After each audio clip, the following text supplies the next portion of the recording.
ভাঙাড়ি ব্যবসায়ী সোহাগ হত্যাকে কেন্দ্র করে থমথমে পুরান ঢাকার মিটফোর্ড এলাকা। স্থানীয়দের দাবি, চোখের সামনে নৃশংস এমন খুনের সময় আসামিদের ভয়ে এগিয়ে আসেনি কেউ। পাশে থাকা ক্যাম্প থেকে এগিয়ে আসেনি আনসার সদস্যরাও। এমন পরিস্থিতিতে নিরাপত্তা নিয়ে উদ্বেগ জনমনে।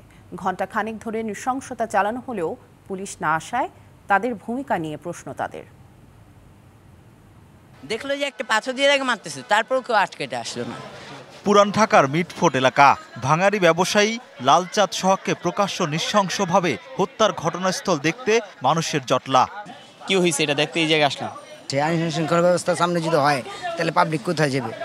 এই লোকটারা মারতে ম্যাক্সিমাম আধা ঘন্টার উপরে লাগছে।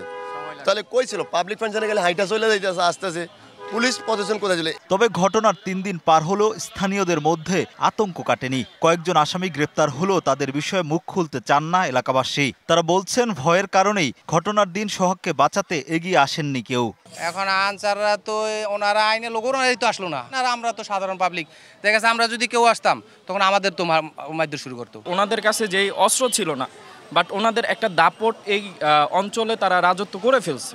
এই যে সমাজ বা সোসাইটি আছে, এরা সবাই নিরাপত্তাহীনতায় ভুগতেছে। সোহানা মেটাল নামের এই দোকান থেকেই সোহাগকে তুলে নিয়ে যায় 15-20 জনের একটি গ্রুপ। পরে মিটফোর্ড হাসপাতালের সামনে নিয়ে তার উপর চলে পৈশাচিক বর্বরতা। বুধবারে ঘটনাটা ঘটলো, সে এনে বসা ছিল, 20-25 জন লোক আইসা তাকে হেনতন ধরে মারতে নিয়ে গেল। ভীতি কাজ করলো এমন হত্যাকাণ্ডে জড়িতদের কঠোর শাস্তির দাবি স্থানীয় বাসিন্দাদের।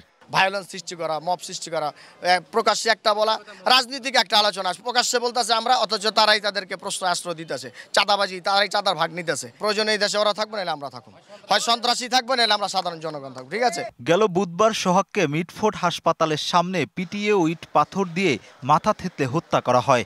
পরে মরদেহের উপর চলে খুনিদের বুনো উল্লাস। সামাজিক মাধ্যমে ভাইরাল হয় সেই video. Rakib Hossain, DBC news, Dhaka.